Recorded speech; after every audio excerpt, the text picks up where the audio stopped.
Seriously, Tina. When will you learn? How many times have I told you before you do anything in this house, you must consult me first? I'm sorry, Mama. I just moved Jessica's stuff, so I can get some space for my own stuff too. This behavior must stop. You're not the mother in this house, I am. So you need to show me some respect in this house.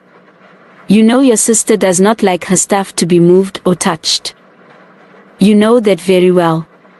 So stop.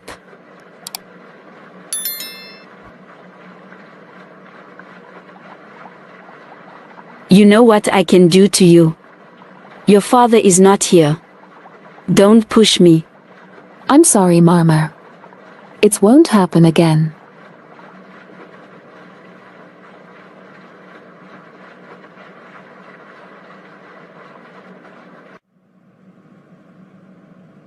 Tina. Tina. Tina.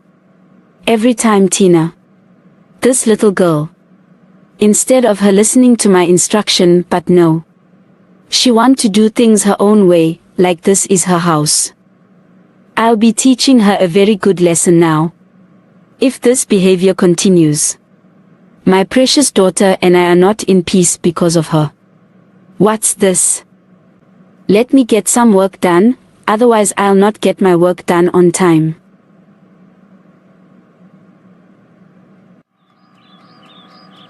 Where is my lunch now? I'm starving and nobody even cares about me. Mama. Mama.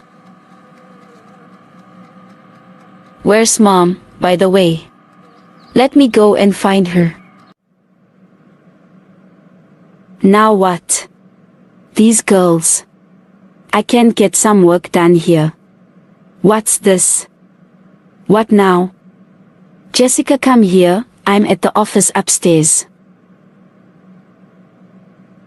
Mama, Mama. Jessica, calm down, okay my angel.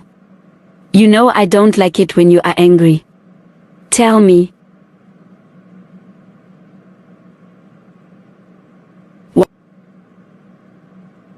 What's wrong? I see there is nothing for me to eat. Only that sandwich I see on the table. I can't eat that. And leftover food still in the fridge, I'm not touching it, Mom. I want to eat good cooked meal. I don't even know where Tina is. It's okay my angel. Mama is just busy now. But tell that lazy sister of your Tina to make you something to eat. Tell her I say so. Okay, Mama. I'll tell Tina, but you know she does not listen to me. You know that. If she does not want, come and tell me. She will see what I'll do to her. What are you doing inside my room? I've been looking for you everywhere around the house. Jessica. I'm not your friend to talk to me like that. I'm your big sister. So show some respect, okay? If Dad was here also you would have opened your big mouth to me like that. And beside I have the right to be in this room. Anywhere I'm just cleaning up. Mama want to see the whole house clean including your room. I don't know why Mama treats me like I'm not her daughter. Like she really hate me or something. And you, her precious daughter, and you happy also. What you want by the way? You were shouting all the way from downstairs. And I heard you talking to Mama upstairs. Mama say you must make me something to eat. But Jessica, I made you sandwiches in the kitchen on the coffee table. Just eat that, we will go shopping later, then I will cook as always. And you and Mama will doing your own things. I can't cook now and later again cook. I'm not a machine, you know. Me. I'm starving. I want to eat and I can't eat that leftover food. I'm going to tell Mama that you have refused to cook for me.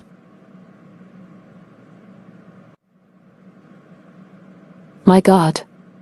What have I done to serve all of this hearted? Why my mother and my sister are treating me like this?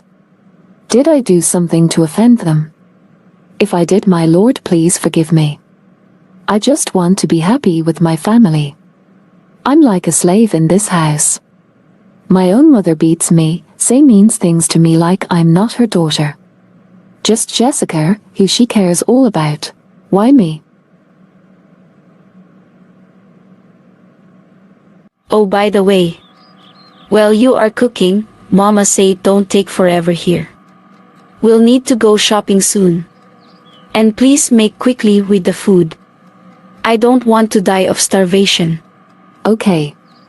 I'm almost finished. You eat soon. Jessica, make sure that your sister buy only the items on the grocery list. Okay, Mama. I'll keep my eyes on her. Where's she, by the way, with that trolley? I don't want what happened last week to repeat again today. And where is this cashier, since we've been waiting for her to check for the cheese price? Mama, is Tina cooking? Yes, Jessica. You starving, my angel. Don't worry, whatever you want, just tell me, okay? I'll make sure you get it. Are you happy with the stuff I bought for you? Yes, Mama. Thanks. Tina. How far you with the food? We are starving, you know. Please make it quick there and make sure after cook leave that kitchen clean. Okay, Mama. I'll make sure I clean the place. I don't know what this girl is cooking. What's taking her so long to finish to cook? Mama, you know how Tina cooks. She always take her time. Like this lunch she made me this afternoon, I almost fainted. She took forever to finish. You better just go check on her. Otherwise, we are sleeping hungry. You're right, Jessica. Let me go and check on her. The way I'm starving, she does not know. Tina, what this mess all about? Look at this place. Why are you cooking like this and yet you dim the lights? How are you cooking? I'm almost done to cook, Mama. And the kitchen is not dirty. Don't talk back when I'm talking, young girl. How dare you? You disrespect me in my house. Finish up and clean this place. Come serve our food on the table. We are not going to starve because of you.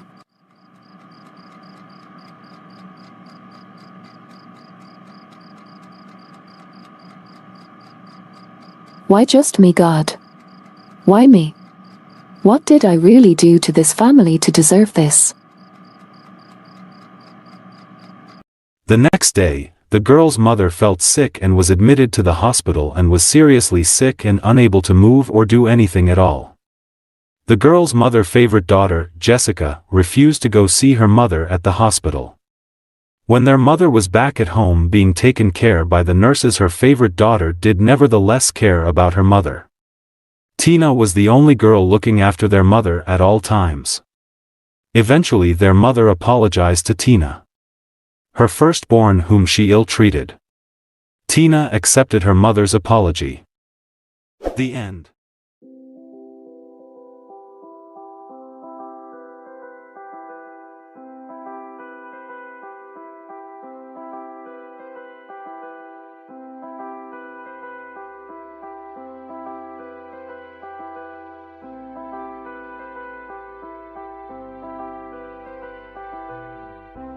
There was once a father with his teen daughter by the name of Angela. Angela was a very sweet young girl. Her mother passed away just after giving birth to her. There was complication occurred when Angela's mother was giving birth to her. The doctor could not save both the mother and the daughter.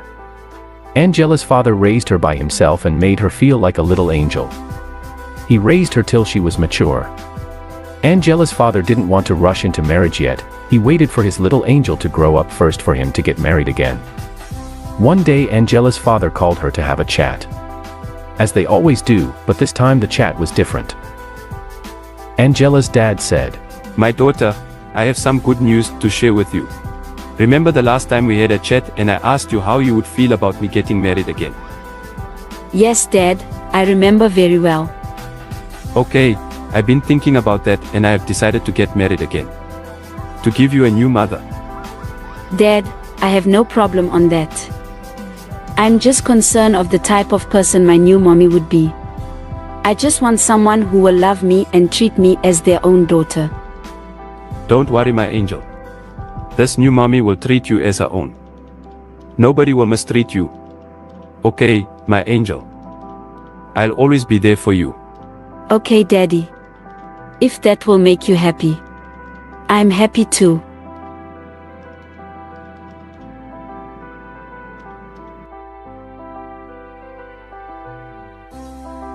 The moment Angela's stepmother arrived home, things had changed in the house. Angela had noticed that her father does not spend much time with her anymore.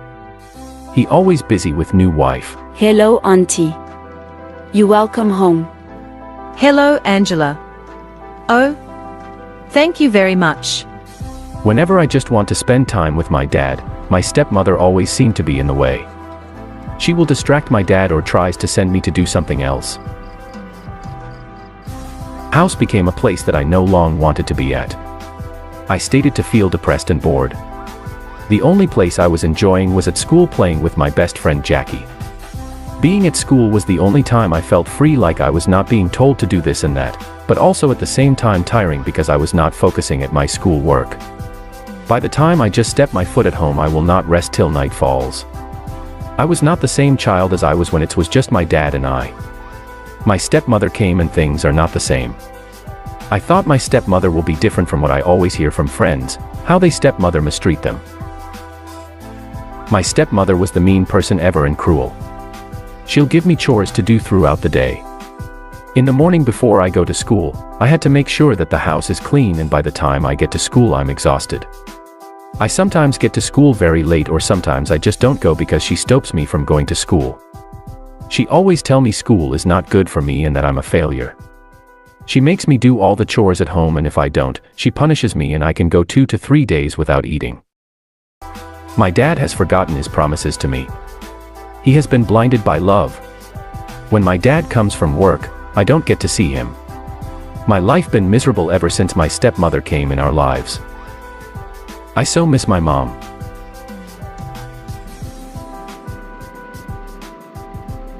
Mom, why? You left us too soon.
You guys can pull this through if you work together.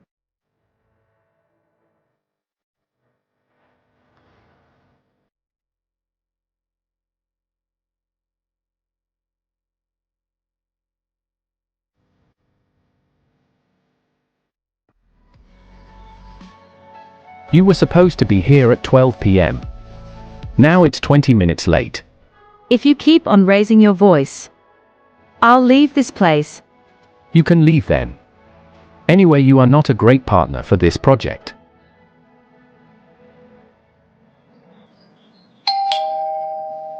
What you want here? You said, I'm not a perfect partner. I'm very sorry for what I said. Please let us be a team again. I love you and I miss having you around. I miss you too.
Morning, Mom.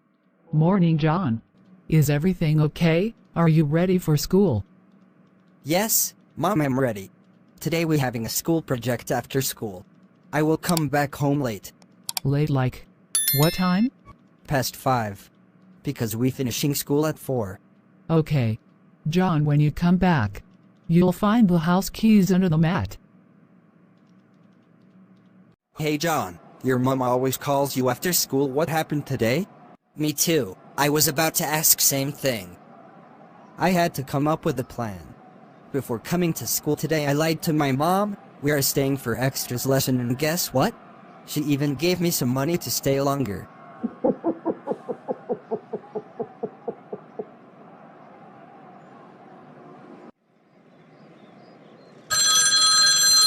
Hi, this is Mrs. Barnett speaking. What? Where? When? How? Okay, I'm on my way, coming there right now.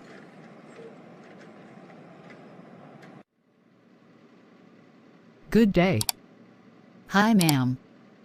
I'm here to see my boy whom was admitted this afternoon, along with 2 other schoolmates. Oh, I see. What's your child's name? John Duffa. John Duffa. He's in room A305. Thanks. But John, how did you end up here? You told me you will stay at school for your school project. How did you get yourself at Boy Square and drinking? For what I heard from the school principal, you all left school very early at 12 o'clock. Instead of you to tell me the truth, you lied to me. You see, now look at you laying on the hospital bed. All your friends lost their lives after the accident. When are you going to stop to lie?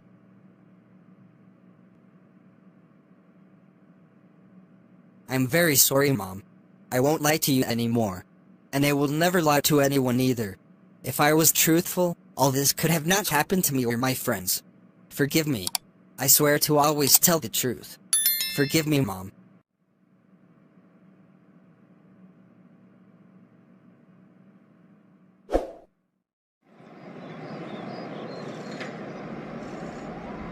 I've been walking for 50,000 miles away from my home, looking for a better life. My first time to leave home. I was very excited knowing that I will realize of myself and 50% of my dreams after arriving in a foreign land. The first thing came in my mind that moment when I arrived was like, will I be able to make it here? First of all, I started to miss my home food, which I used to eat anytime and any day I wanted to. Here I must wait for drivers that are coming from my home country, so I will buy from them. It's very expensive buying from them as those food here are rare. Then I started missing my family and my friends. Everything was as strange as it was my very first time. After so many years away from home, I then decided to go back home.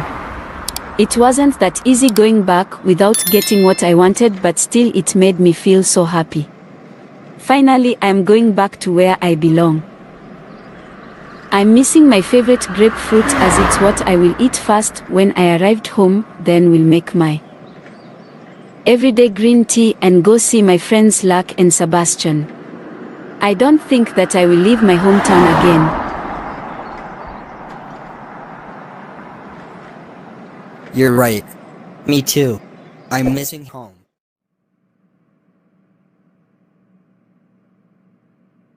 Steve, you're up next. Tell the class your story. Okay, Mr. Joe. Hi everybody. The title of the story is called My Uncle's Bicycle. Uncle Tom had a huge bicycle. He never allowed us to use it. Not even his favorite pet was allowed to sit next to it. No one was allowed to ride Uncle Tom's bicycle. Now, I became curious each and every day. I felt like I must ride it. On Sunday, everybody was out. My mother and my father went to church. On that early Sunday morning, Aunt Triana went to fetch her new shoes at the park station. Uncle Tom went out with his friend. His bike was left at the background and tied it with a big chain. I had to figure out how to unchain it and ride before Uncle Tom come back home. Yeah! I managed to unchain it. I was riding it the whole town. I saw my friend Tad. While riding, I called him to join me. Tad asked me, "Is that Uncle Tom's bike?" I said yes. He asked me what did I do to let Uncle Tom to allow me to ride his bike. I replied to him that I managed to take it. Uncle Tom was not around in town. As we were riding, we had a sound like a puncture sound. Oh no. Man. My goodness. Tad, are we going to do now? The tire was damaged. Tad suggested we take the bike to the Wiseman to get a new tire. On our way back home from the Wiseman, we went immediately to return the bicycle. As we were approaching the house, we saw Uncle Tom outside the corner of the house and waited patiently to see if Uncle Tom might leave so we can return the bicycle. As we waited patiently, Uncle Tom continued to chat to his friend. We then come with a plan. Tad to go distract Uncle Tom. Well, I left the bicycle in the corner and had to go get the gin. By the time I came back to get the bicycle was no way to be found. After searching every way, I realized that the bicycle was stolen. Well, that's my story, class. Wow, Steve. I'm impressed. That was a wonderful story. You may sit down now.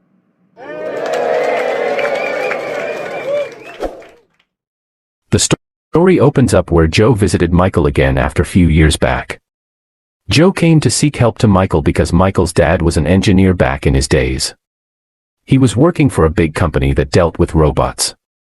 He was the main engineer in charge.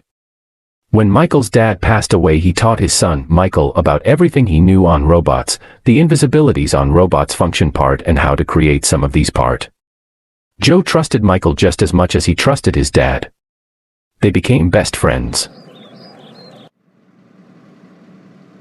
I thought I won't see you again, Joe. Especially after the last mission. No need to worry, Michael. I will always be there for you when you need me.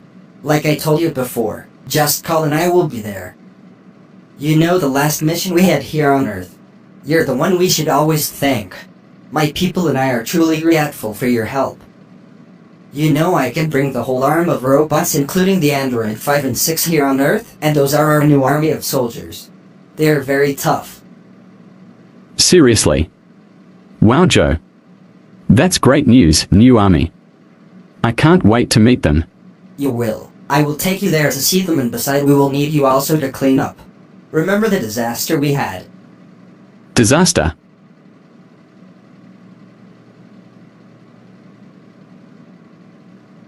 Michael remembers the time he was in the Revolution Square assisting Joe and his people that were under attack by the yellow android. Listen to me, people. I know we are all furious and upset, but we are trying our uttermost best to get the issue resolved. So I plead to you to calm down. We are handling this situation.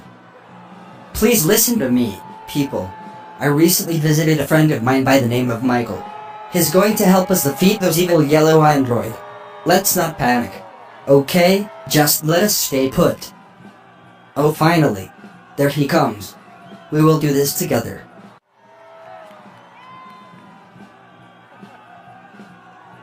Thanks for coming, Michael. This means a lot. Look at my people, they are not well. You need to help. No worries, it's my pleasure. I want to help anywhere I can. We'll need to work with the people so they also can assist, but more important, we need to keep them safe. Now I remember well.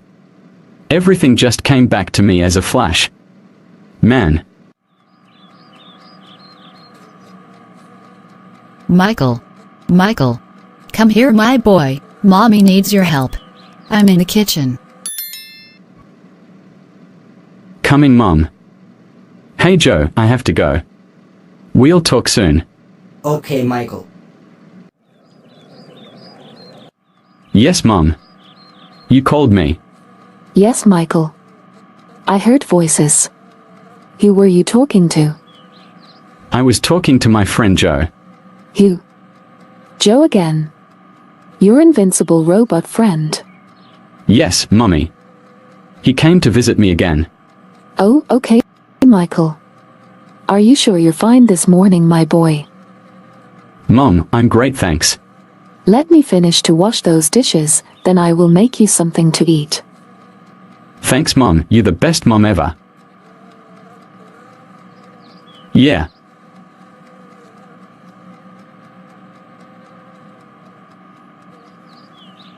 See you later, Mom. Just let me know when my food is ready. Okay, my boy.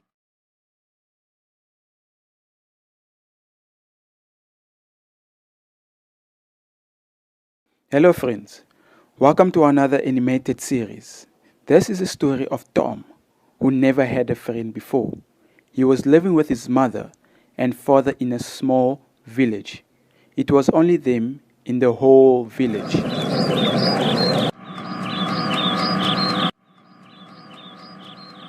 Dad, why are we the only one living in this town?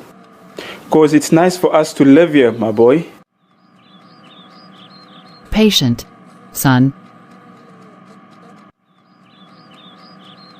They will come, my boy. Don't worry.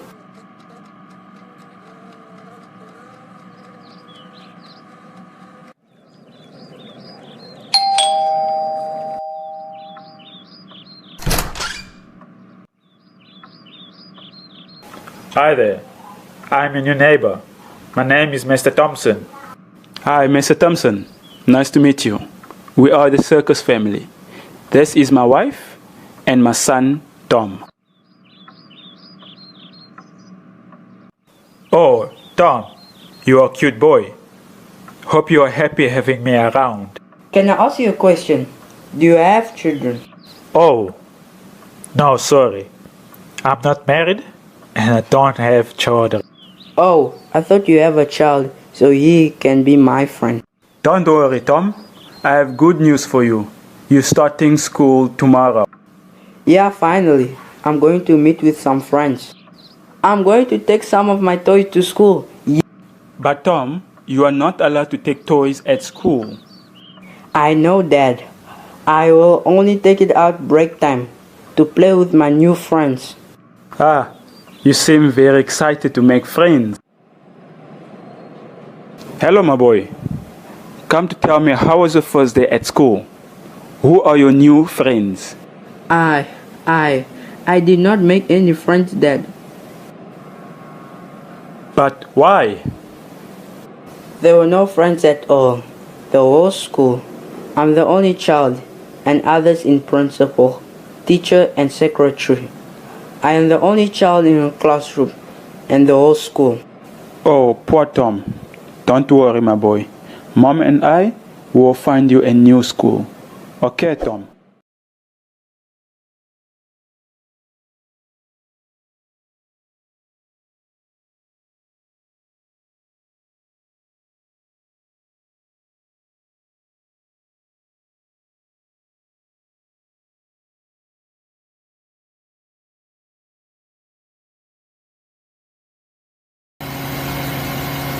Master Kim.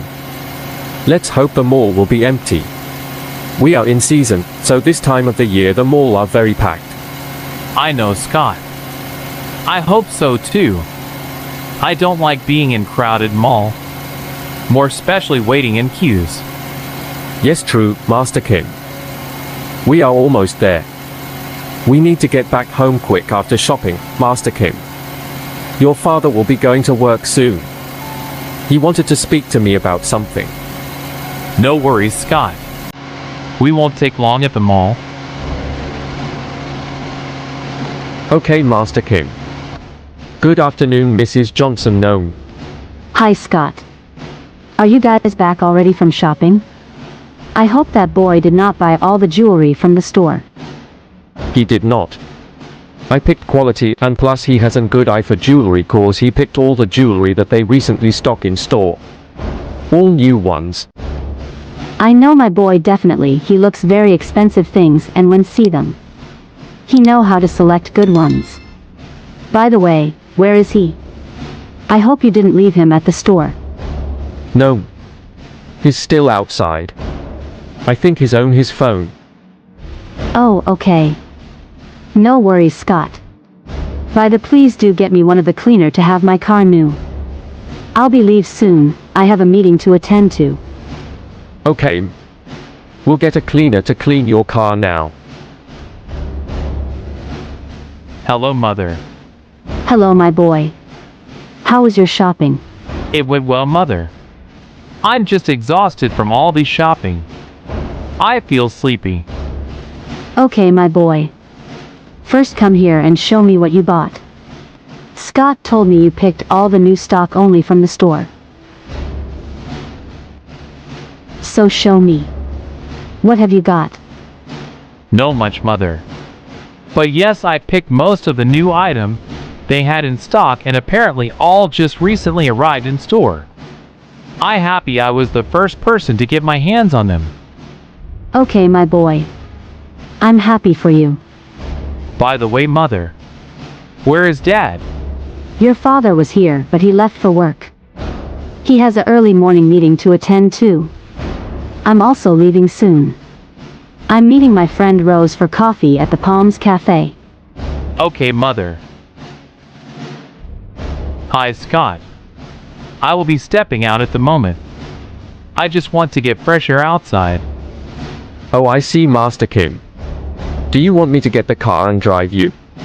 No, Scott. I will be okay by myself.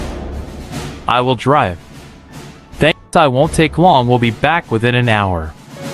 If Mother or my father asked about me, just tell them I went to see a friend.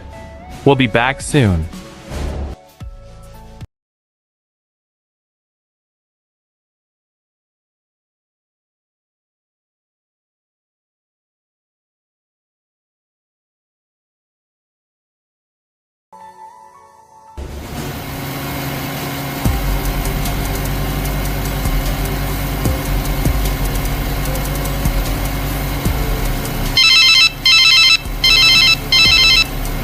Hello, Scott. What's up? Is everything okay at home? Hi, Master Kim. Yes. All is well, sir. Just wanted to inform you that your parents phoned and they say they are coming home soon. In the next 20 to 25 minutes, they should be here. They left already. Okay. Scott, thanks for letting me know. I will be there soon. Thanks, bye. Where's that bright light coming from?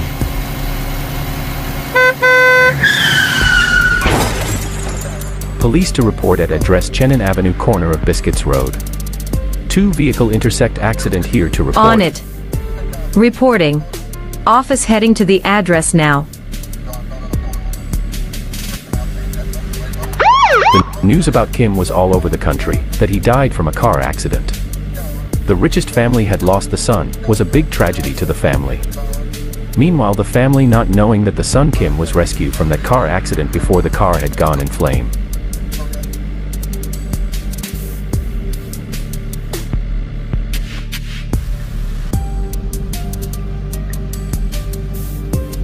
Where am I and how did I get here? This place looks strange. Hi, I see you are new here. What's your name and where you coming from? Hi. Sorry, I don't where I come from, and I don't remember my name. Where am I? Oh, I see. Okay, you can stay with us till you regain your conscience. Let's go and get you something clean to put on. Thanks. No worries, you'll thank me later. This area is not a good place to be.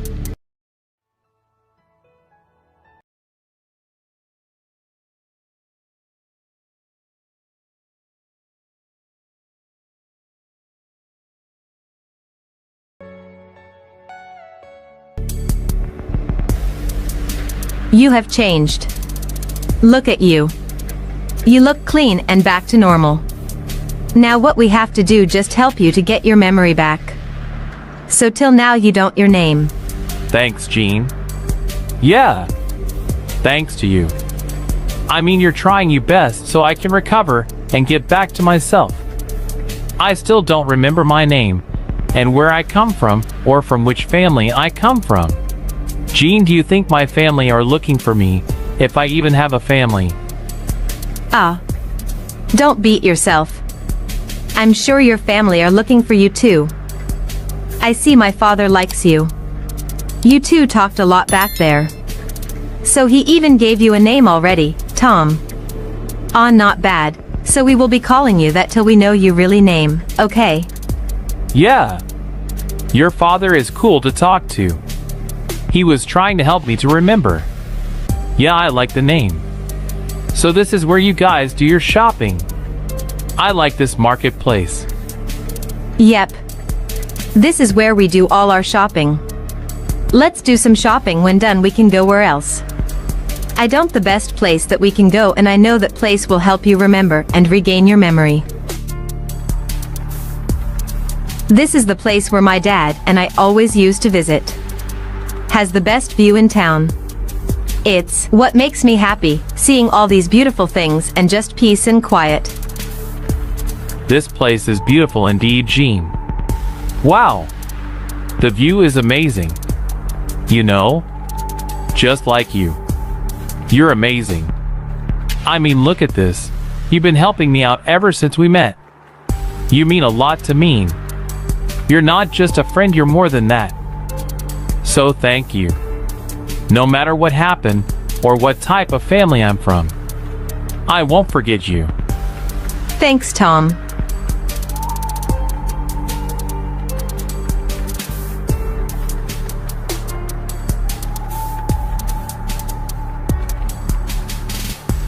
Whilst Kim was still living with Jean and her father, Kim and Jean fall deeply in love with each other. Kim was finally regain his memory and knew who he was and from which family after doing research and just speaking to people. He also came across a family picture that his whole family was in it in the Time magazine newspaper. Kim was finally reunited with his family. Finally, my friend, it's been a while since we done this. Just me and you out for a drink. True, Lisa. We are been working and no play. We are not robot, you know. Yeah, we need some fun and play in our lives. Ruth, tell, so how's that new boyfriend of yours? Are you still dating? My friend, that guy, I dumped him the same day. He's a broke guy. I'm not interested. Hey Ruth, that just rude. Don't do that again. They are watching us. And beside, you don't know the guy. My friend, listen to me. That guy, from the way he looks, he has nothing that he can offer me. Don't judge the guy, Ruth, you don't know him. He's not that bad, Ruth. Maybe if you get to know him first, things can be different. Hi ladies. What are you doing here? I told you, I'm not interested. In fact, we are not interested, so leave us alone. Ruth, don't be rude. Sorry, I'm here to speak to your friend. I said we are not interested. Ruth, it's okay. I'll have a drink with you. I see your friend don't like me. Oh Ruth, please don't mind her. But no offense, Ruth is something else. She like expensive things and very picky. I see, she will miss good things in life. Do you mind if we go elsewhere to grab something to eat? I parked outside. Lisa, are you still going out with that poor guy? I met a cool guy and he's rich. We are going out also. Hey Ruth, yes we are. Oh, okay, that nice. Where is your car, John? Car? What car, baby? I'm ordering Uber, but I see I don't have connection here. Let me refresh my network connection. What? So you're poor and you don't have a car? Shame on you. We can give you guys a lift. What do you even have? I parked there. Is that your car? Yes, even this bar. But you look poor. I'm the owner. I don't wear to impress people and not looking for people to love me. I don't like people to use me for my money.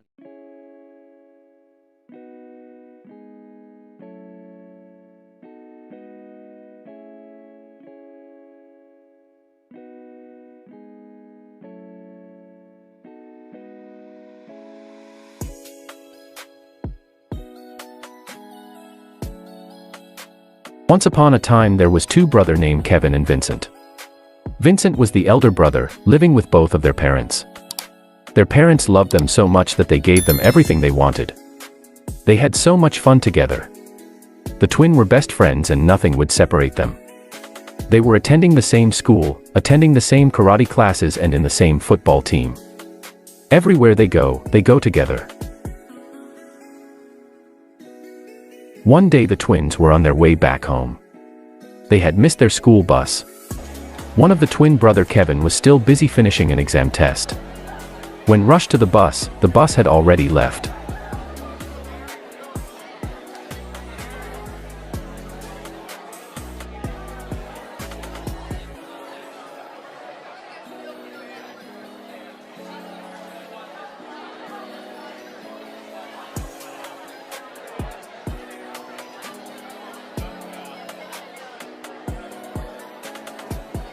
The clouds suddenly had changed and it started to rain very hard. The boys were soaking wet from the rain. The boys were on their way home. One of the twin brother was walking on the side pavement. As they were walking, they were not able to see clearly of what was in front of them. One of the brothers slipped and fell on a pavement hole that was left open. The twin brother were unable to see the hole as it was covered with mud and the rain. The rain had reached at a high level above the pavement. Vincent, the elder brother, called for help. Vincent tried his utterly best to save his brother. Kevin was no way to be seen. No sign of Kevin. He was gone, no way to be seen. The heavy rain just flushed the boy away. Vincent was crying heavily for his twin brother. He could not believe what just happened in front of his eyes. His brother just disappeared. So many thoughts started coming in his mind.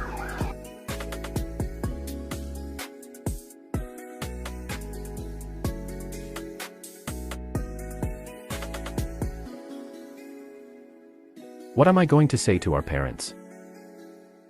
What are they going to say about me? I'm the big brother. Now going back home without my little twin brother. By the time I arrive home, I saw my mother preparing dinner. My mother had already placed the dinner plate on the dining table.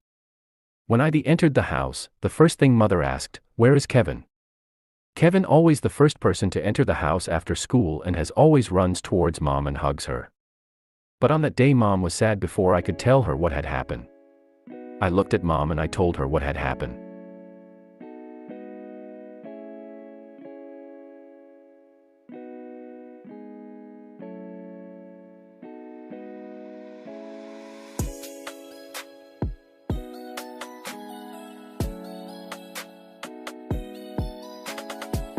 Mom was immediately in tears. We both were in tears. I called Dad and informed him to come home. When Dad arrived home, he called some of his friends and the police to come and assist to search for Kevin's body. As we searched and searched, 6 hours later, the police came and told us unfortunately they had found nothing.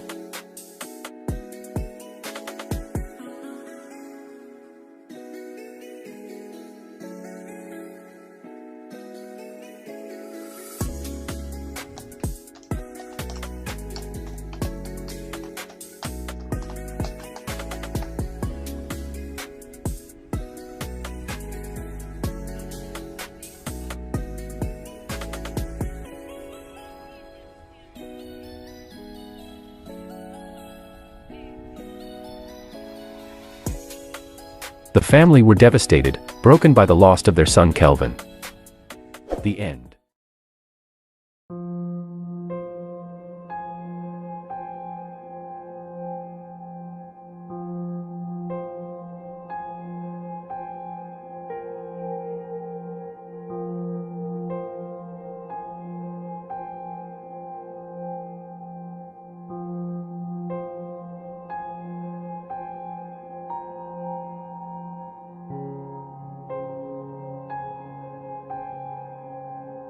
As I was on my way back home coming from church, the church service went so well and everybody after church was singing and praising God. The night was very dark, especially from the church corner side. I was alone as I was heading to the bus stop to catch a bus. As I stood there waiting for the bus, I waited and waited. 30 minutes later, I then decided just to walk home. Home was not too far away, was about 20 to 25 minutes away, but at the time and moment in space I knew was a bit dangerous to walk, but I had no choice but to get home to my family. I was walking on the side pavement where there was a bit of light. At certain areas or corners was very dark and you could barely see any light. All the street shop vendors were closed, but only one store on the opposite side, the traffic light. The store was still open, but the security gate was locked to prevent people going into the store because it was night time. People were allowed only to purchase grocery item from the gate, but there was this light reflecting towards the store entrance that I could see far as I was approaching ahead the street.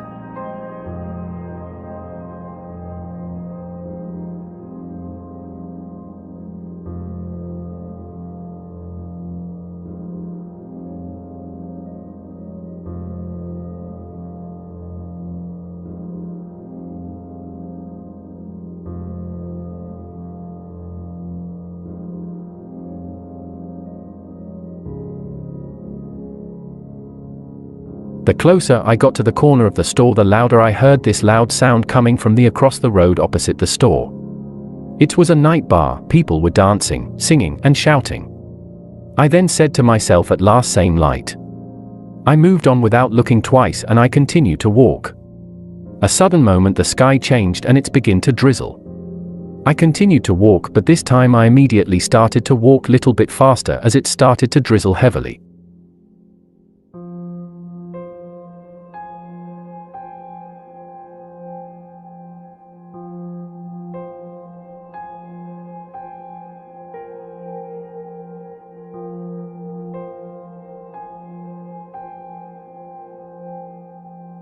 As I approached the one corner without looking clearly, 4 people ahead of me and stopped me brutally. I tried to run, but it was too late to slip away.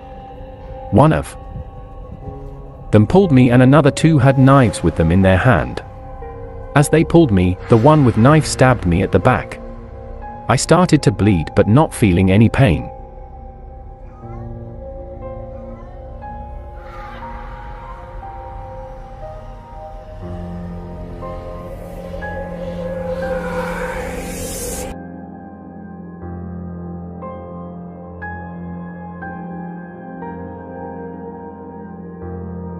I could only feel how the bleed was pouring out from my back. They took everything I had. My small shoulder bag with along in it my phone and wallet. The most important thing was that I was still alive and breathing.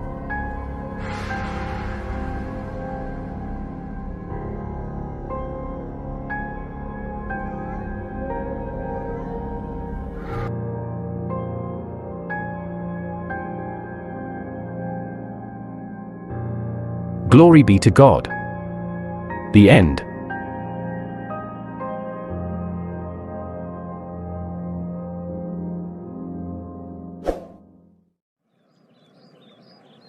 Let's go play with them. No, Sina. Why do that? Let's steal their ball and run away with it. There are too many, Sandro. Don't worry, my brother. I have some weapon in my pockets that we can use. If they all try their luck. Yeah. Okay, great. Let's do this.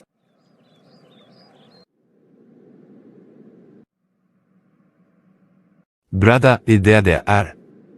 Let's get the ball and make it ours. Yeah. Let's get it, bro. These boys and girls, they think they are better than us.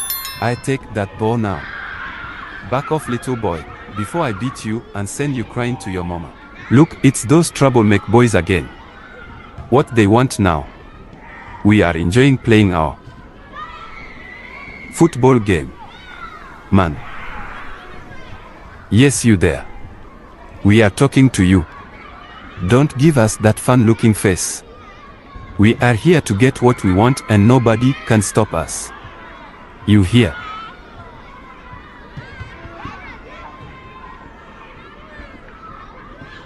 Yes, my friend. Me too. I can't stand these 2. I don't know. What do they want now?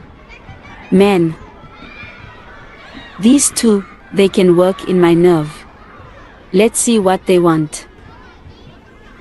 I'm tired of getting bullied by these 2 boys. You are saying? I heard you from far coming this side. Don't play with us. We are not playmates, if you hear me. Get that.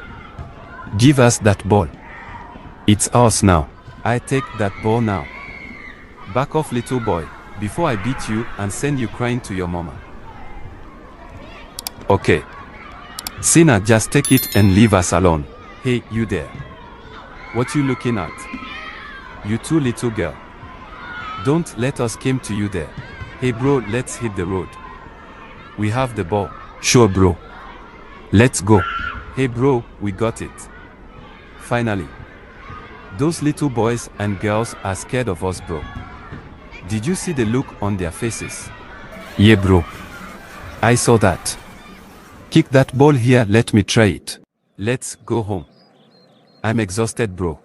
Me too, bro, been a long day. Sina, stop playing on top of the bridge. You are at the edge of the bridge. Careful, you can fall. Watch it. Sina. Sina.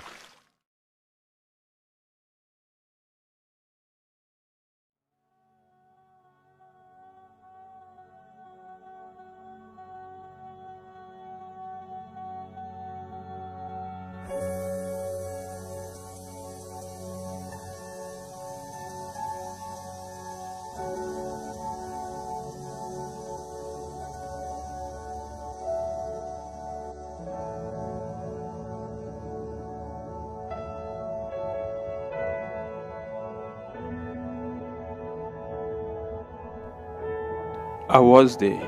Yes, I was there. Just like you, who is listening to my story now. Just like some of you, I was a very good-looking guy who lived a good and luxury life. I was a man of style. I loved designer brands.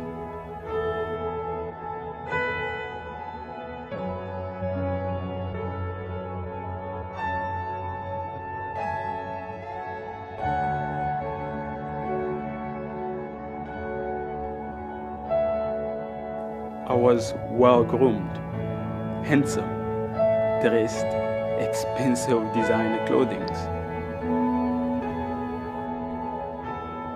I drove expensive cars, lived in huge and expensive mansions, wearing designer perfumes and clubbing night after night with beautiful ladies from all walks of life. Yes, believe me, it made me feel proud. I was successful and everybody wished to be like me.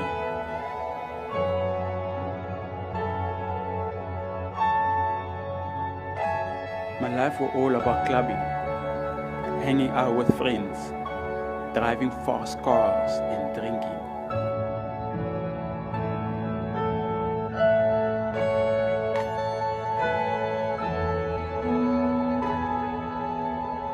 Until one day, I couldn't make it to go out with friends. I felt weak, very weak. Quickly, I called my doctor. The moment he arrived, I got hope of getting my strength back. As time went on,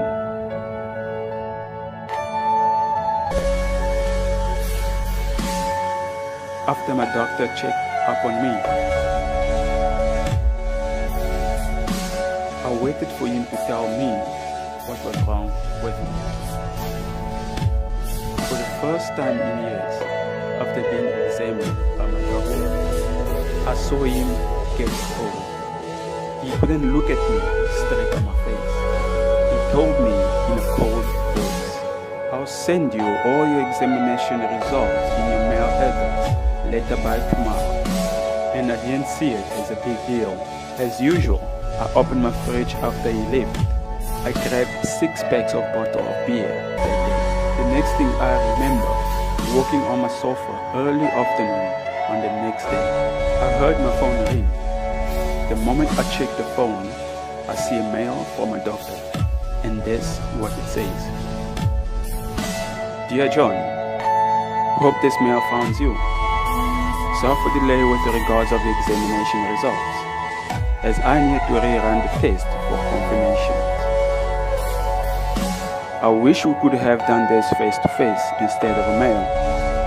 The point is with the results, you have contracted an illness that is just as any other illnesses, which can be controlled.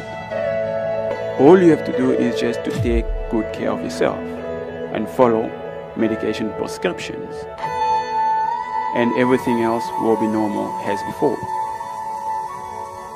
After I have done the test yesterday, you have been diagnosed with HIV positive. I'm sorry to tell you this, John. If you need any advice or counseling, I'm always available. You can start with the medication as soon as possible. Just let me know when you are available. Thanks.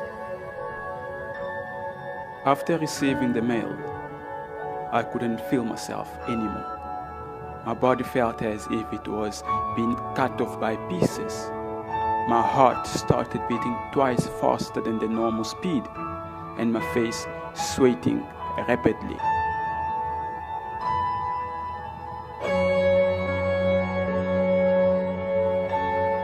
My stomach started to make sound as if I ate something wrong. Since that day, my life was not the same anymore. I started to lose interest on everything I owned and on everyone. Money, cars, clothing, ladies, all those were now meaningless to me. I decided to live my life as nothing was going on. Alone, I fought the battle. I fought the disease. Sadly, I couldn't fight no more. My body became weak and weaker. There was no one left by my side. I became lonely, though I had my family around. I felt emptiness in me, though in a certain early Thursday morning, laying on my bed, I tried to open my eyes and my mouth, but I couldn't. Tried to move both my legs and my arms, still I couldn't move. My body felt so cold, and I closed my eyes. I felt my soul leaving my body. Then I realized it was the day I left this world. As I could hear a crying sound of my family members and some friends that I can still remember. I prayed for a second chance if I could restart my life again, to fix everything. But it was too late. It took me only 30 seconds to get affected with the disease, HIV. Not years, not months, and not even an hour, but 30 seconds that ended all my life. Just a second. Then I came in a realization that it's true. HIV does exist and it kills.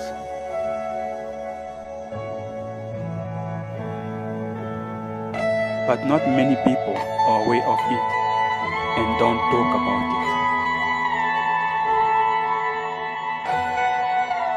But it's true.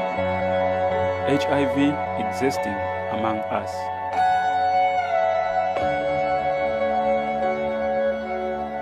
Always be protective.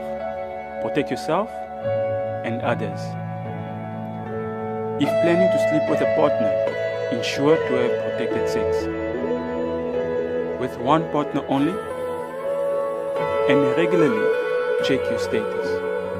Doing so will reduce and minimize the spread of HIV and AIDS and other diseases. Just like you, I was there.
looking back on how my life has changed.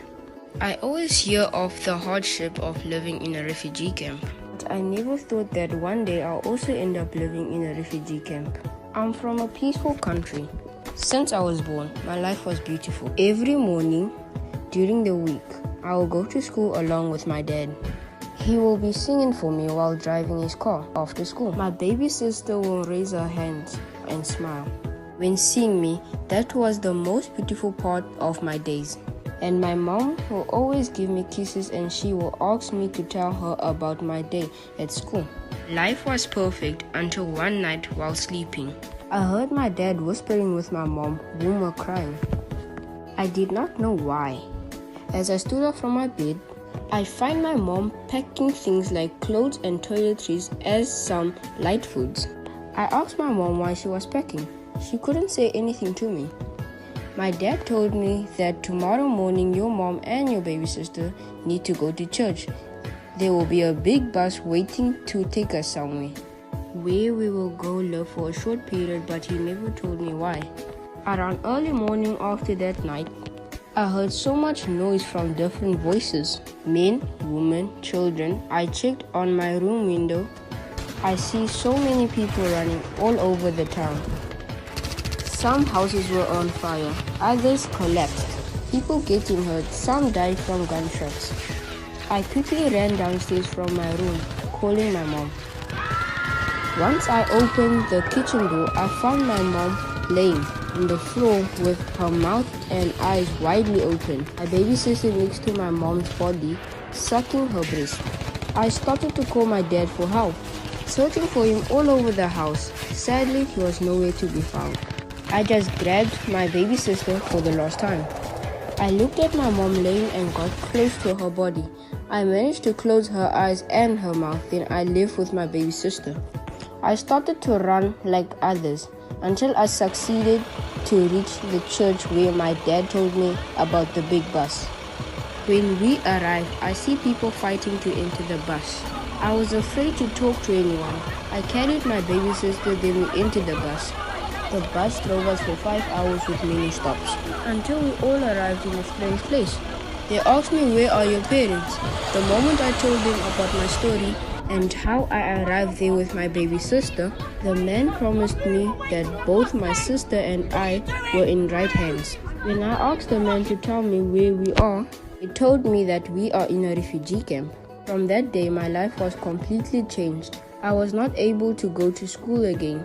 I started to eat food that was different from the one my mom used to make. My hairstyle was not the same anymore. I felt so lonely. I had no one to share my pain with. I miss my dad's song. I miss my mom kisses, and I miss my country too. If anyone out there can hear my voice, I need your help. Please tell them to stop the war. The conflict can get solved peacefully with no fight.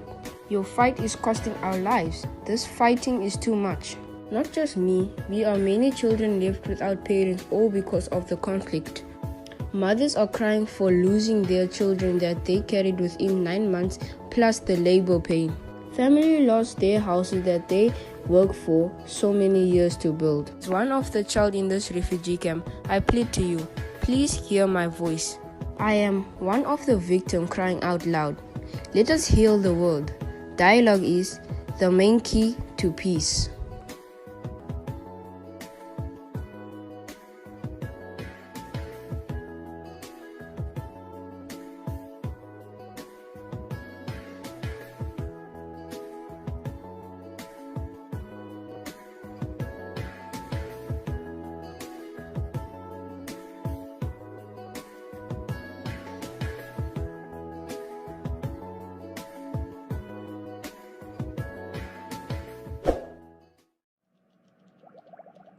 Good morning, sir. Morning, madam. How may I assist you? My name is Karen. I'm here for the new vacancy position available. Oh yeah. Karen, you are the new lady. Nice to meet you finally in person. We've been just hearing a lot about you. My name is Peter. If you need anything, don't hesitate to ask. Thanks, Peter. We'll do that. Let me show you to your office. Look at me now. My new office. I'm going to run this office. When I'm done, I'm going to take over this company and be the CEO of this. This is my destiny. I heard the CEO is smart but is not smarter than me. I will need to know him more and get close to him. Where is this lazy person I asked to bring me my stationery? All those people that are lazy when I'm the new CEO. I'll get rid of them all. Hi. I overheard you calling someone lazy. Is everything okay? Why calling people horrible names? It's none of your business and does not concern you. So stay out, please.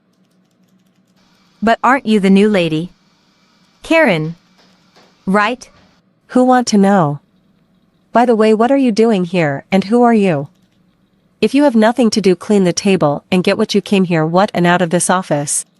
Just came to get some documents here, that's all. Okay, just go. Hi, Karen, we are going for a meeting. The CEO has requested to meet with us all. Oh, okay. Finally. I can't wait to meet the CEO. I will show him that I'm good at my work and what I do. The CEO is not a he, it's a female running this company. You mean a female is in charge of this company? Okay. If this company is being controlled and run by female, this means I can rule over this company. I just need to beat her on her own work. I need to get close to her. So first I'll assist her at all times whenever she did help for me to get closer to her. Hi. Oh, I see you still here. I thought you went for lunch now. Do I look like I need lunch? I'm not lazy like you or any other staff here. Okay. Aren't you one of the secretary or a cleaner? I'm not for your information. Well, you look like one and certainly dressed like one too. Why are you being so mean? Since I met you, only negative and ruthless behavior I'm seeing and getting from you.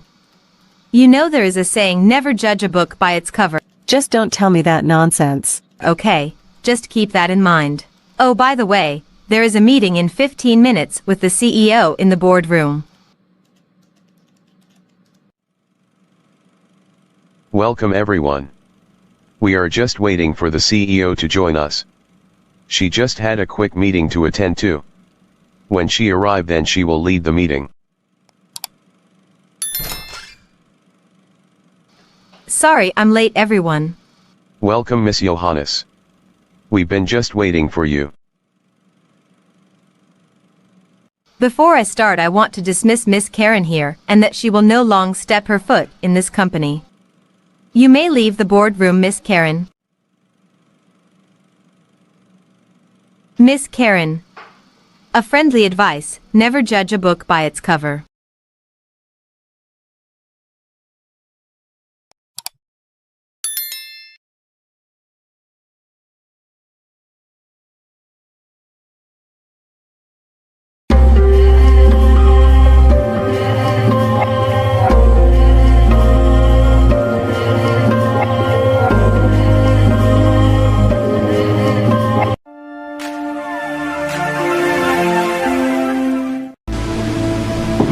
This is the story of the life of Kathy. Kathy was a very beautiful young lady who had lost both her parents at an early age. Kathy was tall, dark in complexion. She had long black hair. She was slim, with the most mesmerizing big hazel brown eyes.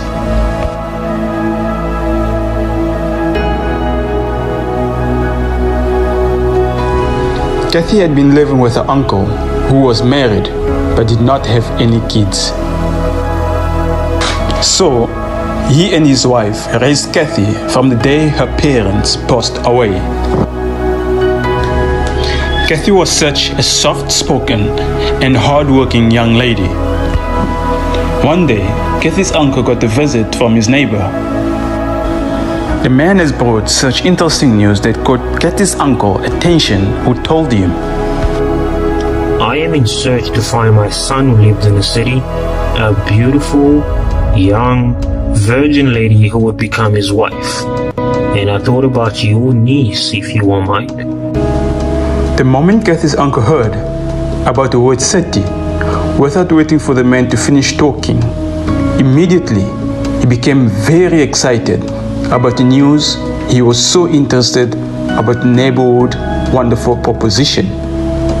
He quickly went to inform his beloved wife, who also was excited about the news. In the excitement, they both agreed to the marriage proposition, forgetting to inform Kathy about it. After a few days had passed,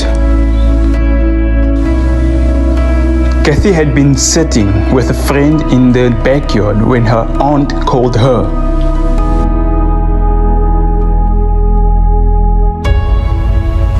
She had something very important to tell her. Kathy's aunt told her about the proposal and pointed out about the glamorous life she will have if she accepts to marry the man from the city.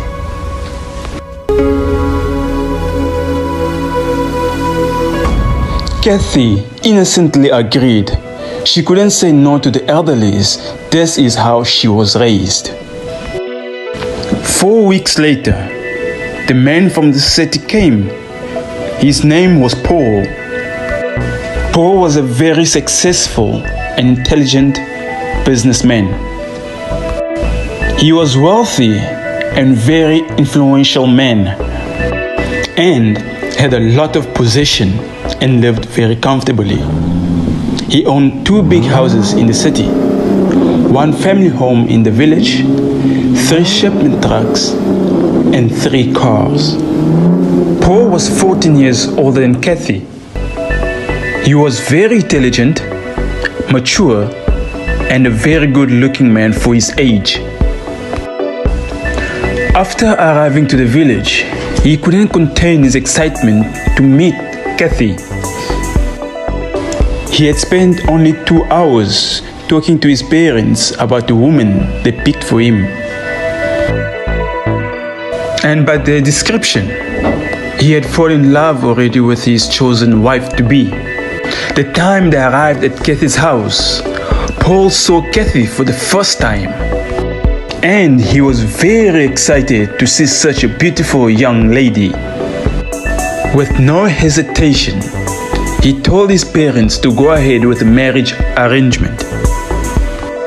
Kathy's family were extremely excited to have Paul as the in-law.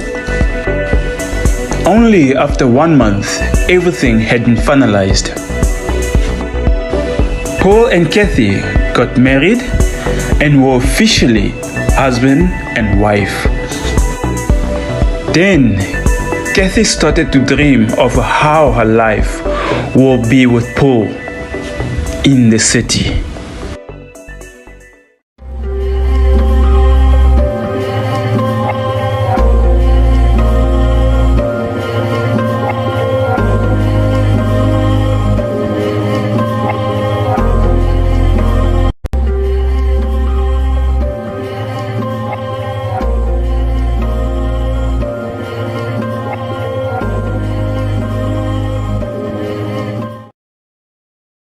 Search to find my son who lived in the city, a beautiful, young, virgin lady who would become his wife. And I thought about your niece, if you won't mind. With a friend in the backyard when her aunt called her.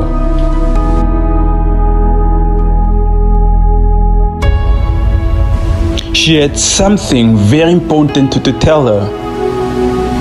Kathy's aunt told her about the proposal and pointed out about the glamorous life she will have if she accepts to marry the man from the city.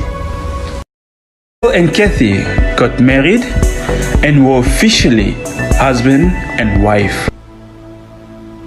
Finally, Paul took his wife Kathy to the city, and the new couple were very happy together. Paul was a caring husband and was deeply in love with his dear wife. He had been taking very good care of her, but strangely enough, Paul was very jealous. He couldn't let her be independent or run errands alone, even simple things like going shopping alone or visiting friends and family. She either had to be with Paul himself or with a personal driver. Kathy was now a full-time housewife. 9 months had gone by, and Paul started to get pressure from his family for not hearing any news about his wife being pregnant. Paul impatiently wanted a child too. He then decided to go see the doctor, together with his wife, for some medical test. My love, listen, I think it's time to go see a doctor. It's the only way we can solve this situation. Kathy agreed. They then went to a closed hospital next to their house. After doing all the tests, no problem was detected from him or from his wife. They waited, and some more months went by. Still nothing was happening, and the situation was still the same. Paul, with all the money he had, he wanted to get a second opinion and went to visit the most expensive private doctor in town for more tests. They were prescribed some multivitamins and were asked to change the diet and add other things to the menu with hope there will be a change. Still, Kathy couldn't conceive.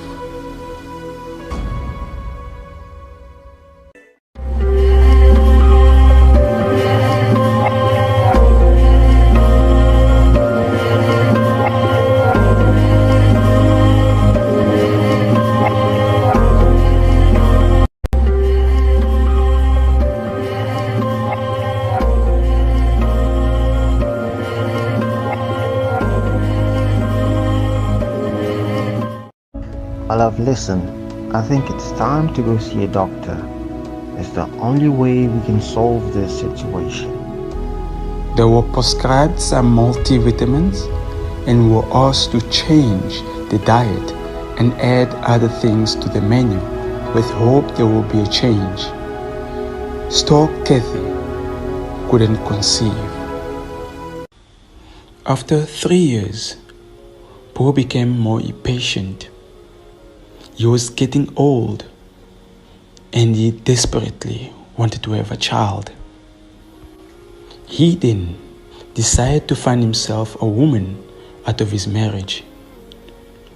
Only after 3 months of having an affair with another woman, the woman became pregnant.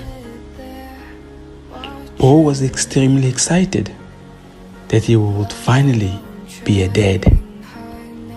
He then called to inform all his family members. His parents left the village to come meet with the woman who was pregnant with their grandchild. The moment they arrived at Paul's house and found the woman who welcomed them with her stomach started to show there were a small person in. Both parents began to feel hate towards Kathy. They then started to put pressure on Paul to let Kathy go out of the house so that the new woman who's pregnant can move in and replace her. With all the hate, Paul also started to develop hate towards Kathy. He decided to let her go out of the house without giving her anything. Kathy cried and started to beg her husband. Please, please, Paul, please. Please feel pity for me. You know you are the only family that I have. Please, I'm begging you. Do not leave me at this moment. I really need you next to me, please.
Love, listen, I think it's time to go see a doctor. It's the only way we can solve this situation. They were prescribed some multivitamins and were asked to change the diet and add other things to the menu with hope there will be a change. Still, Kathy couldn't conceive. After 3 years, Paul became more impatient.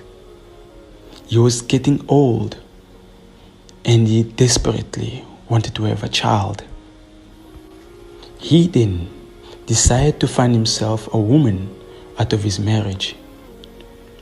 Only after 3 months of having an affair with another woman, the woman became pregnant. Paul was extremely excited that he would finally be a dad. He then called to inform all his family members. His parents left the village to come meet with the woman who was pregnant with their grandchild.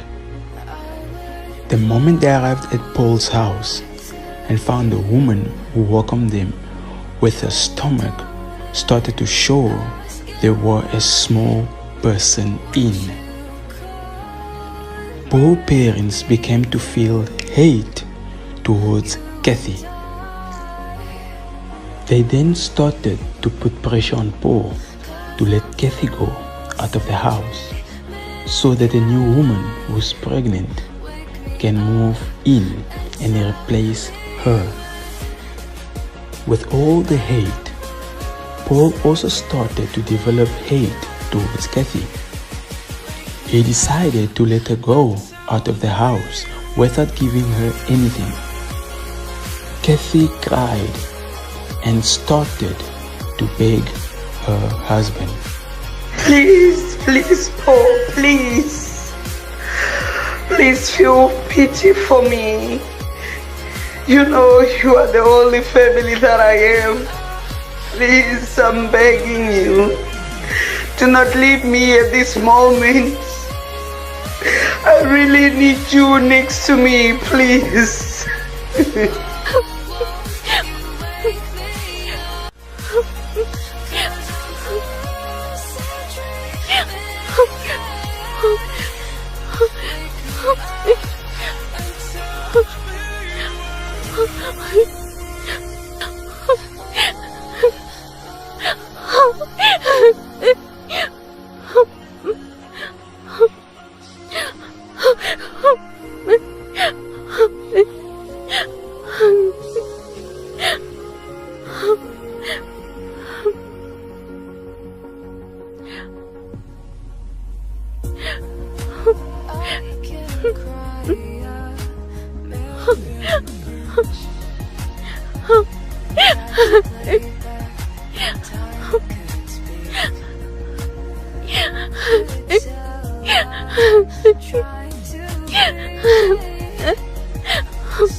Family members. His parents left the village to come meet with the woman who was pregnant with their grandchild.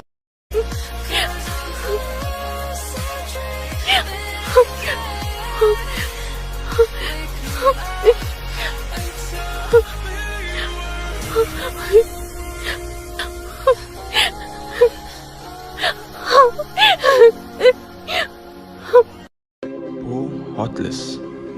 After he threw Kathy out, he immediately replaced her with a new woman and gave her everything she desired. Kathy had nowhere else to go since she didn't know the city well, and she never had friends except the church she used to go. She went to seek refuge at church and met with the pastor. She explained everything to the pastor and the other authorities. They all went to see Paul to discuss the issue, but Paul totally refused to listen to them. He even threw water on them. All the church members felt bad about what was happening to Kathy. The pastor decided to offer her accommodation into the church. Kathy started to live inside the church, depending on the church members to support her with toiletries and food.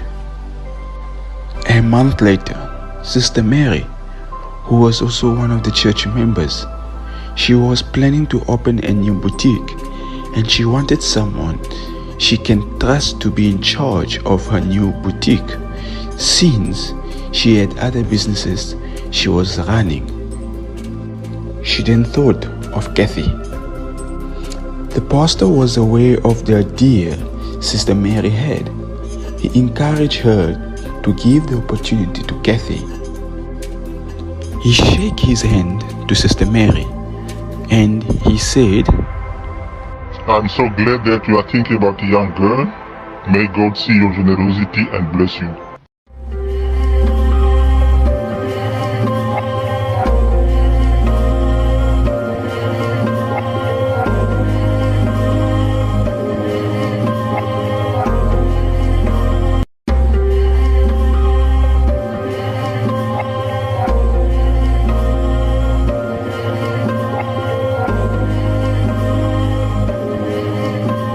Heartless. After he threw Kathy out, he immediately replaced her with a new woman and gave her everything she desired. A month later, Sister Mary, who was also one of the church members, she was planning to open a new boutique and she wanted someone she can trust to be in charge of her new boutique, since she had other businesses she was running. She then thought of Kathy. Kathy was very happy. Thank you so much, Sister Mary. If you don't mind, I can also help you with contacting suppliers and other few things, she said. She started helping Sister Mary with the arrangement each and every day. They were out for planning about the opening of the boutique. The business finally started. Kathy was doing a great job, doing good sales, and Sister Mary was very happy. She then decided to take Kathy to go live with her in her family home. Listen, Kathy, I'm very impressed the way you are running my business. I don't want to feel like I'm a boss to you. I want you to be like a sister to me. Come live with me in my house. At least you can have a place to call home. Sister Mary was married with 7 small kids. She had a very busy life. Her husband was not always around. Early morning, before going to the boutique, she will first prepare all the 7 kids for school. Kathy started to take care of the house, bathed them all, making the breakfast, preparing the lunches, cleaning the whole house, make sure everything was in order, then leave for work. It became her everyday routine. And she was feeling happy with her new life. Free accommodation, free food, and a reasonable salary that was helping her to take a very good care of herself. Months later, she became known around the city. All men wanted her, and the church members started to call her the new Kathy. Look, there she is. Is she the same lady who was living at the church? Are you sure it is her? No, this is the new Kathy. Sister Mary, she then decided to take her younger brother to live with them because her husband were not always around, to make them feel safe having a presence of a man in the house. When her brother arrived and see Kathy, he had a crush on her and started to go after her every time of the day.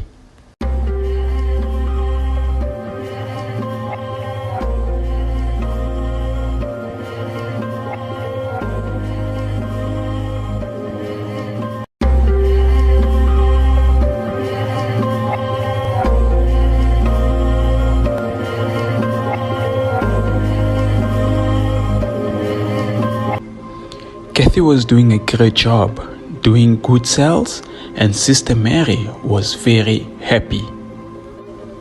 She then decided to take Kathy to go live with her in her family home. Sister Mary, she then decided to take her younger brother to live with them because her husband were not always around, to make them feel safe having a presence of a man in the house. Kathy started to feel uncomfortable around him. She then told Sister Mary about it. Sister Mary was very unhappy. She then decided to chase her brother in her house without giving him a chance to explain himself. She trusted and loved Kathy a lot. She did not want something to happen to her. Around the area and the whole church, everybody was curious on how more beautiful Kathy was. Men started to attend church service every Sunday to meet with Kathy. Some of the men at church was going through the pastor to ask for a permission to date her. No man would resist Kathy's beauty. Still, Kathy didn't accept any of them. One day, on her way home, after spending the whole day working in a boutique, she met her ex-husband, Paul. "Good day, my wife," he flattered her. "I was busy looking for you everywhere. Thank God someone told me where I can find you. And I was on my way to see you." Kathy was very surprised and took time to listen to him. "You cannot imagine how much I miss you," Paul said. "I still love you, and if we can fix everything, we can still get back together, since we never divorced." Very innocent, Kathy was still in love with her husband. She didn't take a time to think about it. She got very excited. After that day, they started to see each other, again secretly, without no one knowing, not even the pastor or Sister Mary. They were seeing each other almost every day. Only 6 weeks later, Kathy started to feel weak, waking up late. Sometimes she couldn't manage the shop.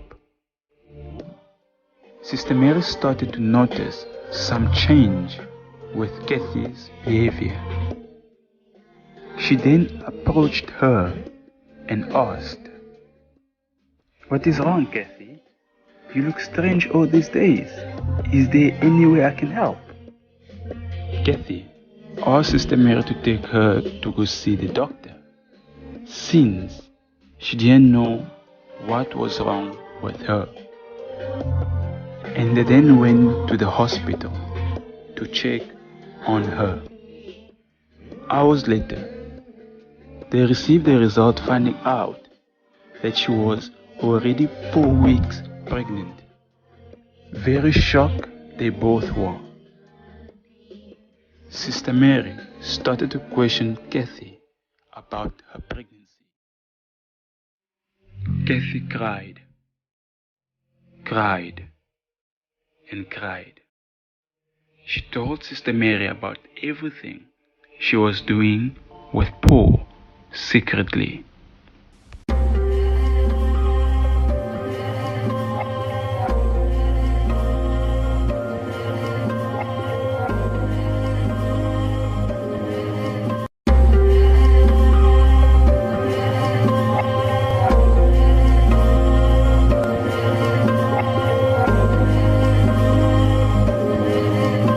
Way home, after spending the whole day working in a boutique, she met her ex-husband, Paul.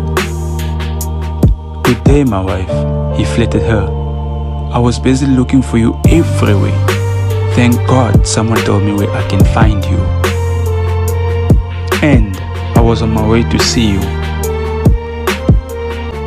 They received the result finding out that she was already 4 weeks pregnant. Very shocked they both were.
finally paid everything Kathy owed the hospital. Thank you so much, Sister Louise. I don't know what could have happened to us if you were not here. Now I have sorted out the hospital bills. Let me give you a lift on my way home. You need to go home to take care of the baby. Ashu. Sorry. Feeling bad to tell you I don't have a place to go. I was unable to pay my rent. The landlord decided to kick me out. So you see, but it's okay. You've done a lot already. I will figure out what to do. You know what, Kathy?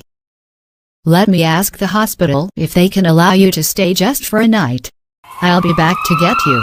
Give me 24 hours. Please take care. Bye.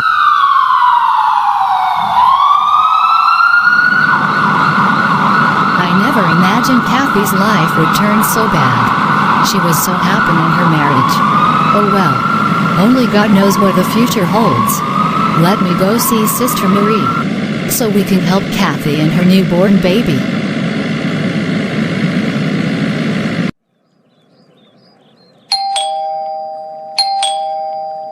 Anybody home? Yes, coming. Hi Sis Marie. Hi Louise. What's a surprise to see you. Please come in. Hi Louise, nice to see you. Hi, likewise. It's nice to see you guys too. I will leave you two ladies to catch up. I'll be at the back, Marie. I'm coming straight from the hospital, and decided to come and see you. Hospital. Hope you okay.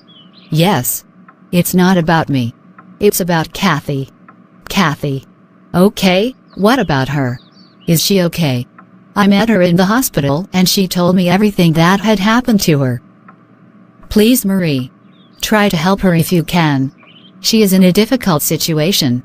She gave birth 2 weeks ago and the hospital kept her there, because she is unable to pay the hospital bills. I paid her hospital bills but now, she doesn't have a place to go to. She gave birth to a beautiful baby girl. As you know, I'm not always around. So it's difficult for me to accommodate her. Please give her a second chance. Let me discuss this with my husband, then tomorrow morning you can come take us there. Okay. Sister Marie will do that. Let me get going now. Early morning Sister Louise and Sister Marie went to see Kathy in the hospital. Hi Kathy. Sister Marie. Sister Marie. We've been thinking a lot about you. Louise told my husband and I what happened to you after you gave birth. And we decided to take you home with us. Thank you so much, Sister Louise. You too, Sister Marie, for opening your kind heart towards me and my baby.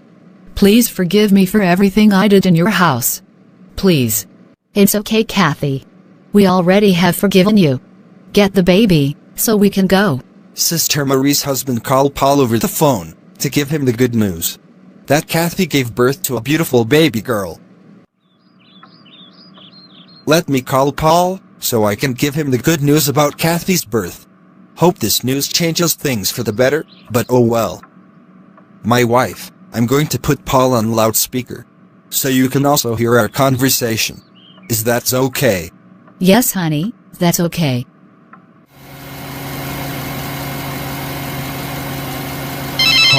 Jack calling. I wonder what the call is about. Let me hear what he has to say. Hello, yes, hello. Paul. Hello, good morning. It's Jack here. How you doing? I'm all good, Mr. Jack. How about you? We're all good, thanks. Listen, Paul. I called to let you know that we're here with Kathy. She gave birth to a baby girl 2 weeks ago. It will be better if you can come over to see your baby. I think I told you the last time you came to my house that I'm not responsible for Kathy's pregnancy. There is no need for me to come over and see them. Listen, Paul. There is no need to play innocent anymore. Your baby looks exactly like you. She even have a birthmark on her neck, just like you. Can you then go for a DNA test, just to confirm if the baby is yours or not? There is no need to do that, Mr. Jack. With all due respect, sir, please don't call me anymore with regards of Kathy's situation. All I know, I'm not responsible. You can take me to court if you want to. Please do me a favor, Mr. Jack. Do not call this number anymore. I'm done. Goodbye, sir. Shh. 3 months later, Sister Marie and her family going for a family trip. Please, Kathy, we are counting on you to look after the house. Take good care of you and Cecilia. We will be back in 2 weeks. I hope my wife left everything you need for Cecilia. Yes, Uncle. She brought everything for the house too. I promise. I'll look after the house. Safe trip.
Are you ready for the trip, my love? Yes, my love. I'm ready. I don't understand what taking these kids so long. I told them just to pack a few clothes, but look now. They want to pack a lot of clothes for the trip. Kids, come on, let's go. We're just waiting for you guys. These kids. Shoo. My love, just go and call your kids. Otherwise, we will be waiting for them here forever. Okay, love. Coming. What's taking you so long? Sorry, Dad. We were still packing. Where's your brother? He's still not yet here. And time's going?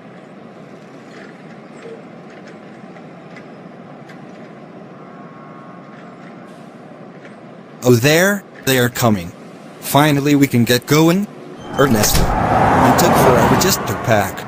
Let us get going now. Ernesto, just move on this side so your sister can join you. Sit at the back. Joyce, join your brother at the back seat. Your mom seating here in front. Okay, Dad.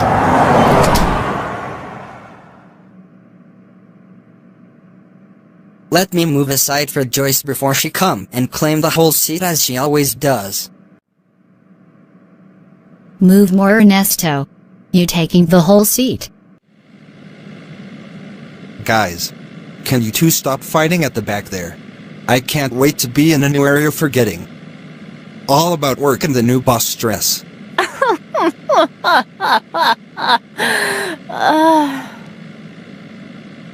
Days are moving fast, my love. You will face him indeed. Anyway, it's a good idea. Taking a break and going for a holiday. After all the challenge you are facing at your workplace, you can now clear your mind. Plus, the kids finally will spend time with you. That's true, my love.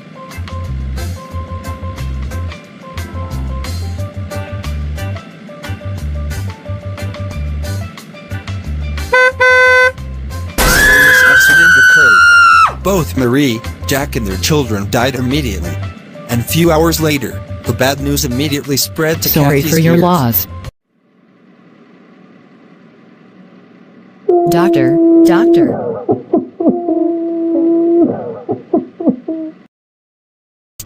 The reception informed me that you were the relatives of the patients that was brought here early.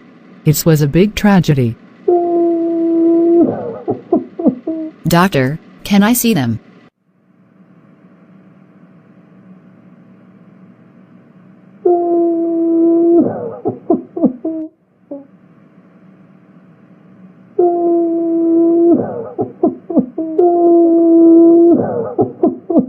Why? Why, Sister Marie? Why? You got too soon. After the burial ceremony, Sister Marie family decided to sell all the properties she had. Kathy, you have been staying with our Sister Marie for years. We know all and we are aware of the strong relationship you had with her. As her family, we decided to sell this house and everything that our sister had.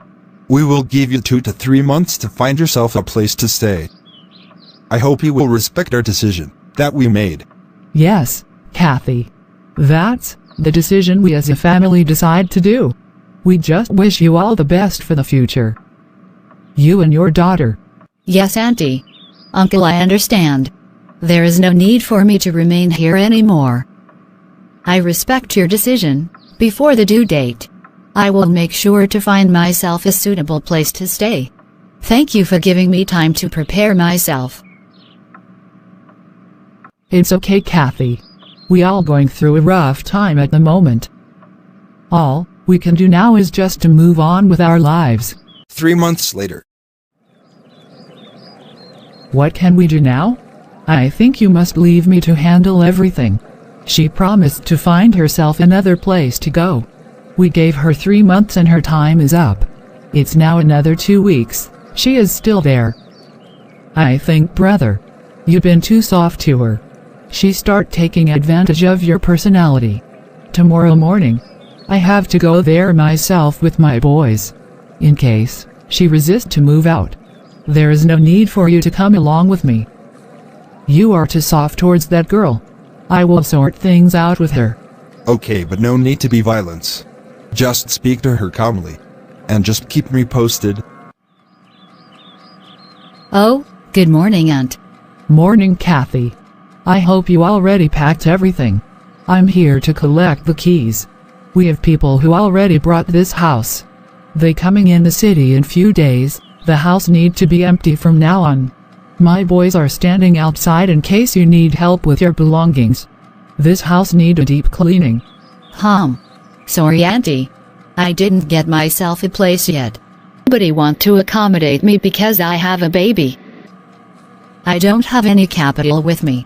If you can at least give me few more days, I promise I will leave. No, Kathy. I have no choice than to get you go by now on. My boys are outside, don't make things hard. You will leave me with no choice. Where I'm gonna go, Auntie? I have no place to go. Please don't do this to my baby and I.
I heard about your story and I'm sorry. I really wish I could help you and your baby. Unfortunately, the church cannot accommodate you either. The owner of the place sold the whole building. We must leave this place as soon as possible. The church only find a small space. It cannot accommodate more than 50 people and there is no extra rooms there. beside my office, but I can assist you with baby items in case you need. Okay, Pastor. I understand. This was the only place that came in my mind. As you know, I don't have any family. Sister Marie was the only family that I had in the city. It's okay. I have to be positive. Goodbye, Pastor. I feel hopeless. God has taken Sister Marie away from me. She was the only person who considered me as her real family. Sister Louise too, but I don't know where to look for her. The church were the only place that I thought of getting help. I love my daughter, she is the only family that I have. But I'm not able to give her a better life she deserves. Maybe if I give her to a good orphanage, she will meet a family that will love her and give her a better life that I'm not able to give her. I think it's the only option. And I believe one day, if things get better for me, we will see each other again. I promise I won't forget her, no matter what.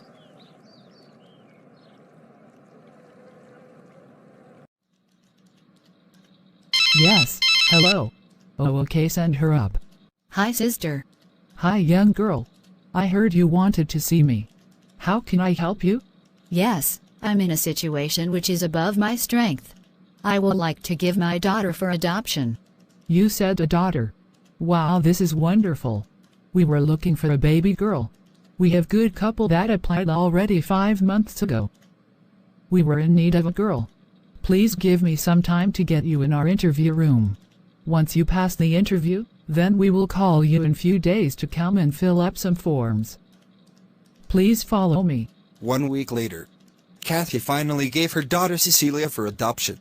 The new family paid her certain amount of money, which she organized herself, then left the country for UK with hope of getting a better life.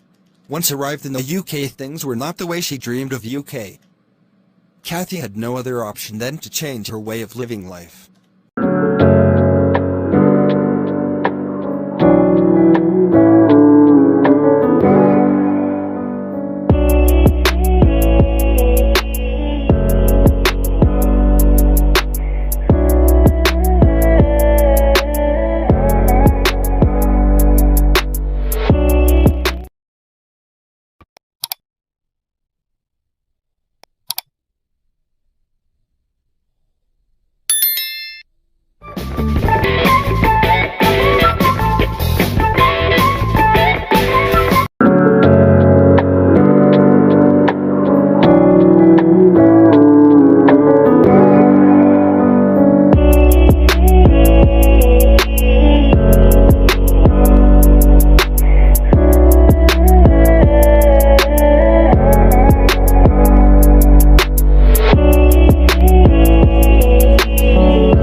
Kathy finally got a waitressing job in UK. She got herself an apartment in the city center, and she started to take a good care of herself. Her life changed as she became exposed to different types of men that were coming to the restaurant where she was working, buying fancy clothing, expensive jewelry, designer handbags and a beautiful car. All on her was about living a fancy life. She does everything to keep her new lifestyle. One day during Kathy's shift in a restaurant, a good-looking man came for lunch. His name was Sandro. Sandro was handsome, a Spanish guy, tall, black hair with dimples, and has a nice voice. Hi, what can I offer you? Me not English. Espanol only. Oh, habla español? ¿Que le gustaría tomar? Kathy tried to communicate in Spanish as she always heard people saying on her favorite show. Sandro was impressed seeing her trying to communicate in Spanish. He got attracted by Kathy's generosity and confident without hesitated. He immediately asked Kathy out for a drink.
It was a pleasure going to dinner with you. Thank you so much for giving me such a good time. You have my number, you can contact me anytime. Same. I'm also happy. 9 months later, Sandro and Kathy finally got married, and were living a happy life. After enjoying their marriage lives, they then decided to have a baby. Sadly, the doctor informed Sandro that he was not able to become a father, due to an accident he had before. After arriving home, Sandro suggested if they can adopt the child. Kathy told him about Cecilia. They decided to travel back to where Kathy left her baby girl Cecilia.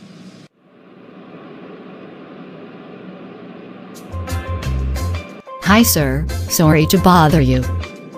We are looking for the Tree Avenue number 8, is this the right place? Yes ma'am.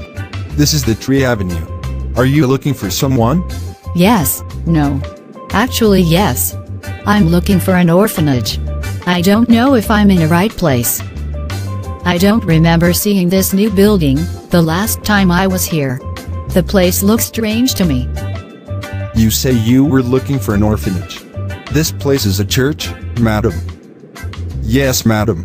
It used to be an orphanage before the accident. There were fire in that place, everything was burned up. Many people lost their lives including children. The accident was not good at all. We heard only 25 people survived. And that 25 children were only 8. Such a pain lost. It's okay, don't cry. It's okay. She's maybe one of the survivors. Let's look for a way. We can find out more about what really happened. We can go to the police nearby. They can identify the victim's identity. Cecilia can still be alive.